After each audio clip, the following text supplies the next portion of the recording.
दोस्तों, जिस तरह से एक सरकार ने अग्निपथ स्कीम लागू की है, जैसे ही वो स्कीम आती है वैसे ही जो युवा हैं उनके सब्र का बांध टूट जाता है, क्योंकि 2 साल से भर्ती नहीं आ रही थी और भर्ती आई तो सिर्फ 4 सालों के लिए उनको भर्ती दिया जा रहा था। इसके बाद उन्हें जो रिटायरमेंट दे दिया जाएगा। हालांकि कुछ लोगों को उसमें फिर वरीयता दी जाएगी, क्या है, बहुत सारे सिस्टम उसमें हैं, लेकिन उनको बिना पढ़े बिना जाने उसके बारे में लोग जो युवा हैं रास्तों पर उतर आए, धरना देने लगे। अलग अलग जगहों से हिंसा की तमाम घटना के क्रम आ रहे हैं, जैसे कि अभी बिहार से शुरू हुआ और बिहार में कई जगह सरकारी संपत्तियों को जलाया गया, फूका गया, ट्रेनों को जलाया गया। लेकिन ये बहुत ही गलत है, क्योंकि वो जो संपत्ति है आपकी ही वो संपत्ति है, क्योंकि आपके ही जो टैक्स के पैसों से वो संपत्ति बनाई जाती है सरकारी, और उसी को आप जला रहे हैं। मतलब यानी कि आप अपने ही संपत्ति को जला रहे हैं। और हम इस समय गाजीपुर, वीरों की धरती गाजीपुर कही जाती है, और यहाँ पर तमाम ग्राउंड ऐसे हैं जहाँ पर लोग तैयारी करते हैं। और उन्हीं में से एक वायरल शख्स हमारे साथ मौजूद हैं, सद्दाम भाई आर्मी लवर, जो बहुत ही काफ़ी लोकप्रिय और चर्चित है। और इनकी बातें युवा जो हैं, जो युवा हैं जो इनको पसंद करते हैं, लोग सुनते हैं, इनको मानते हैं, क्योंकि इनका जो जोश भरा वीडियो आता है तो लोग पसंद करते हैं। और ये इनका आज हमारा यहाँ आने का मकसद ये है कि ये कुछ अपील करना चाहते हैं युवाओं से, क्योंकि युवा जो है इस समय उनको या तो भड़काया गया होगा या भड़क चुके हैं पूरी तरह से, और वो अलग वे ले लिया है और हिंसक प्रदर्शन पर उतर आए हैं। तो कुछ कहना चाहते हैं, तो बहुत बहुत स्वागत है सर। क्या कहेंगे युवाओं को? हम युवाओं को कहेंगे कि आपके ज़रिए से जो भी हमारे युवा भाई देखेंगे, पहले तो उनको जय हिंद। और हम ये कहेंगे कि जो ये हिंसक हो रहा है, तो अगर कोई चीज़ तोड़ फोड़ करने से मिल जाती तो करते, लेकिन अगर तोड़ फोड़ करने से नुकसान हो सकता है ये, और सरकारी संपत्तियों को नुकसान पहुंचाना यानी कि अपने को पहुंचाना।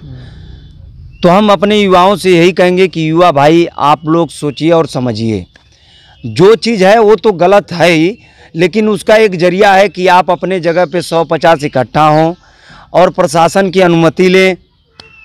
अनुमति लेने के बाद आप सोशल मीडिया के जरिए, यूट्यूब के जरिए, फेसबुक के जरिए, व्हाट्सएप के जरिए रक्षा मंत्री साहब से अपील कीजिए, कि प्रधानमंत्री से अपील कीजिए, मुख्यमंत्री साहब से अपील कीजिए कि सर इसको वापस लिया जाए और इसको जैसा था वैसा किया जाए। लेकिन दोस्त, ना ऐसे करके आप लोग अगर आगजनी चीज़ पे उतर आएंगे और तोड़ फोड़ करेंगे तो इससे आपको भी नुकसान होगा और जो आपके साथ जाएगा उसको भी नुकसान होगा। क्योंकि ये मत सोचिए कि आप तोड़ फोड़ करके भाग जाएंगे, आपको पता नहीं चल, आप पकड़े नहीं जाएंगे। दोस्त, हम आपका जोश जुनून कम नहीं कर रहे हैं, हम ये कर रहे हैं कि फौज के लिए आप तैयारी करिए। जिस चीज़ के लिए आप मर रहे थे उसी के लिए हम भी मर रहे थे, लेकिन इसका मतलब ये नहीं है कि तोड़ना फोड़ना, नुकसान पहुंचाना सरकारी संपत्तियों को। सरकारी संपत्ति यानी अपनी संपत्ति, अगर हम प्रशासन को अनुमति देकर और कहीं इकट्ठे होकर शांतिपूर्वक मीडिया के जरिए और प्रशासन हो वहाँ से संवाद करें, और जो हमारे मीडिया भाई हैं वो दूर दूर तक उसको शेयर करें, तो क्यों नहीं रक्षा मंत्री इसको मंजूर करेंगे, और हम लोग लेटर लिखेंगे तो क्यों नहीं मंजूर करें। लेकिन आप लोग अगर तोड़ फोड़ करें, अभी बिहार में कुछ ट्रेन व्रेन फूंक दिया गया, स्टेशन पूरा तोड़ फोड़ दिया गया है, बताइए वो सब चीज़ किसके लिए थी? सरकार थोड़ी घूम रहा था, आरपीएफ साहब, जीआरपी या टीटी साहब या गार्ड साहब या वो ड्राइवर, इंजन ड्राइवर साहब, वही लोग सैर थोड़ी कर रहे थे। जनता के लिए वो चीज़ बनाई गई है।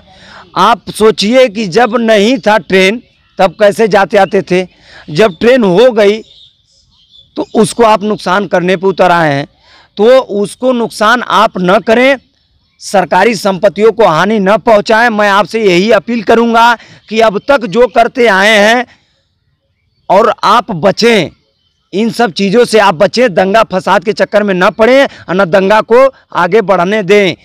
युवा जो आपके ग्राउंड से भड़क रहे हैं उनको भड़कने न दें, उनको शांत करें, समझाएं कि कोई भी चीज़ तोड़ फोड़ करने से नहीं होगी।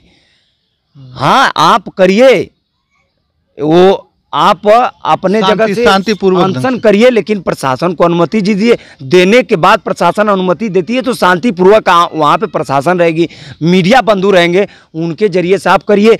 आप ये सोचिए कि अगर हम तोड़ फोड़ करें और सरकार को गाली दें और रक्षा मंत्री को गाली दें तो वापस ले लेंगे। तो आप ये सोचिए कि लोहा दोनों तरफ से अगर लोहा गर्म है उस टाइम उसको पानी छिड़केंगे तो कैसा होगा, भाप निकलेगा।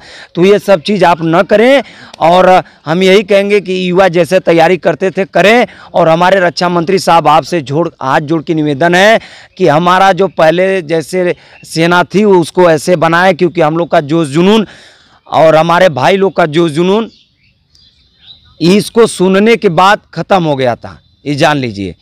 क्योंकि दिक्कत यहाँ से आई कि युवा लोग को परेशानी इसलिए हुई कि युवा लोग ये सोचे कि मान लीजिए अगर हम कोई काम को कर रहे हैं तो इस टाइम जैसे हैं, मान लीजिए इस टाइम हम जवानी में हैं, 4 साल बाद मान लीजिए 17 से 21 तक भर्ती होगी, कोई 17 पे हो गया, कोई 21 में हुआ, तो 21 के बाद 25 साल वैसे ही हो गया।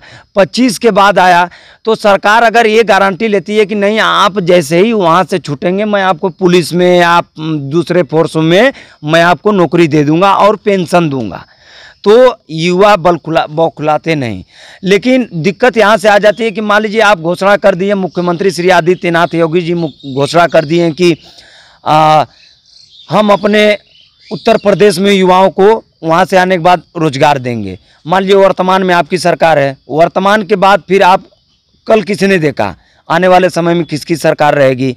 तो इसी को लेकर युवा सोच रहे हैं कि आज मान लीजिए हम किस दौर पे हैं, उस टाइम किस दौर पे रहेंगे। तो कोई भी नौकरी अगर वो पकड़े तो मजबूत पकड़ें, और उसमें जानते हैं कि स्पेशल फोर्स से पैरा कमांडो और बहुत सी फोर्स जो भी स्पेशल फोर्स जाती थी तो उसी में से जाते थे। एक ही वो ये आर्मी की जो भर्ती थी, एक ही ये विभाग था जिसमें पूरा उसको आजीवन उसको पेंशन दी जाती थी। और युवा कहीं ना कहीं इसी की तैयारी करते थे ताकि वो कहलाएं कि नहीं एक आर्मी में है।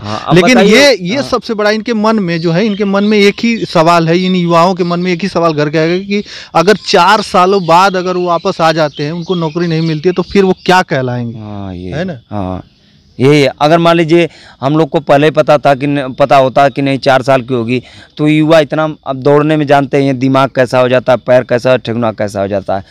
तो मेहनत करने वाला युवा जिसका फोकस था कि नहीं हम आर्मी में भर्ती होंगे, आर्मी में देश सेवा करेंगे, तो वो दौड़ रहा था, मेहनत कर रहा था, उसको क्या पता कि आगे चल के 4 साल की होगी। तो इसलिए उसको दिक्कत हुआ और वो अपना जोश में आके होश खो रहे हैं। तो हम युवाओं भाई से यही कहेंगे कि आप हमारे बात को समझें। अगर किसी चीज़ को आप सरकारी संपत्तियों को हानि पहुंचाते हैं, चाहे प्राइवेट हो, चाहे हॉस्पिटल हो, चाहे किसी का दुकान हो, चाहे कोई भी चीज़ हो, आप तोड़ फोड़ न करें और शांतिपूर्वक आप शांति बना के आप अपने जगह से प्रशासन से अनुमति लें और उसके बाद मीडिया से आप कह के और उसको बात को रखें। आप ये सोचिए कि तोड़ फोड़ करने से आपको कोई चीज़ हासिल हो जाएगी, तो ये गलत चीज़ है। दोस्त तोड़ फोड़ न करें, और बिहार जैसा हालत तो एकदम सोचे भी ना दिमाग में कि ऐसा हम करें। ये सब चीज़ों से दूर रहें। अगर आपको देश में सेवा करना है, किसी चीज़ में भर्ती होना है, तो ये सब चीज़ न करें। क्योंकि देखिए आर्मी का जवान होता है वो देश के लिए कुछ करना चाहता है, देश के लिए मरता मिटता है। लेकिन यहाँ पर युवा जो है आगजनी कर रहे हैं, ट्रेनें जला रहे हैं, बसें जला रहे हैं। ऐसा होने से बहुत ही ज़्यादा उनको भी दिक्कत हो सकती है, और जो संपत्ति है सरकारी वो तो नुकसान हो ही रही है। क्योंकि जो युवा होता है वो आर्मी में जाके देश की सेवा करना चाहता है। फिर आज का युवा ऐसा क्यों कर रहा है? ऐसा करना चाहिए नहीं, ऐसा नहीं। कोई भी अगर आपको धरना, आपको बात पहुंचाने, तो शांतिपूर्ण ढंग से करें उसको। जी, हम भी आज मतलब हम गए थे बनारस, जा रहे थे BHU ये अपना गर्दन दिखाने के लिए। मतलब BHU ये थोड़ा हमारा दिक्कत हो गया था कि मतलब BHU जानते हैं कि भाई 1 नंबर का हॉस्पिटल है, कोई चीज़ है भर्ती में जाने के बाद मेडिकल में दिक्कत ना हो। तो हम लोग जा रहे थे ट्रेन में, तो युवा तो बहुत गए, तो कह रहे थे कि चलिए चलिए, लेकिन हम लोग तो ट्रेन में ही गए। लेकिन हम कुछ युवाओं को समझाए कि आप लोग देखिए जो जा रहे हैं ये चीज़ करेंगे तो ये गलत चीज़ है, आप लोग सूझबूझ के साथ घर वापस लौट जाइए। क्योंकि 2 पुलिस वाले अपने भी स्टेशन पे थे, तो बोले, तो हम जाकर उनको समझाए, तो इधर उधर हटे। लेकिन ट्रेन आने के बाद वो लोग गए। तो हम लोग जैसे ही पहुँचे, सिटी उतरे, तो सिटी से युवा दौड़ के भागने लगे। तो जब भागने लगे तो हम धक्का मुक्की होने लगा, तो हम लोग भी भाग के बाहर हुए, और बाहर होने के बाद साइड हो गए। तो जैसे ही ये लोग तोड़ फोड़ करने लगे, फिर हम लोग वापस हो गए, और वापस आके सारनाथ स्टेशन पे बैठे थे। और वहाँ पे आने के बाद फिर अपना हम लोग ट्रेन पकड़े और घर चले आए। तो हम हर युवाओं से यही अपील करूंगा कि भाई आप लोग बात को समझें और दंगा फसाद न करें, अपने आप को धैर्य रखें और कोई भी बात को अस्थायी रूप से रखें, प्रशासन से अनुमति लेकर रखें, और न प्रशासन अनुमति दे तो अपने मीडिया के जरिए, अपने सोशल मीडिया के जरिए करिए, कोई तोड़फोड़ मत करिए। अच्छा, उन ग्राउंड के जो एक कोच होते हैं उनको थोड़ा सा कमांड करना पड़ेगा, अपने जो युवा हैं जो भर्ती की तैयारी करते हैं। देखिए, कभी कोई गुरुदेव ये नहीं कहेगा सर कि नहीं आप जाके तोड़फोड़ करो। गुरुदेव का भी कहना यही रहता है कि नहीं आप जाइए लेकिन शांतिपूर्वक कोई चीज़ करिएगा। लेकिन युवा जो हैं वो, कोई गुरुदेव ये नहीं कहता कि जाइए, गुरुदेव तो मना करते हैं, लेकिन युवा जो है कि जाने के बाद वो दूसरे के बहकाव में आके दूसरा फोड़ रहा है तो ये भी फोड़ने लग जाते हैं, तो ये सब चीज़ गलत है।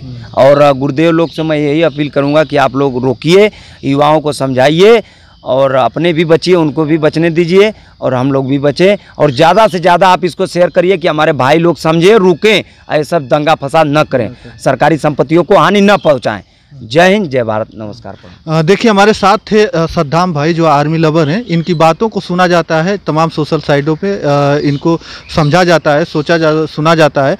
आखिरकार जो युवा हैं इतना उग्र प्रदर्शन पर क्यों उतर आए, काफ़ी बड़ा सवाल है ये। और सबसे बड़ी बात है कि बिहार से ये आग शुरू होती है और धीरे धीरे उत्तर प्रदेश में घर कर लेती है।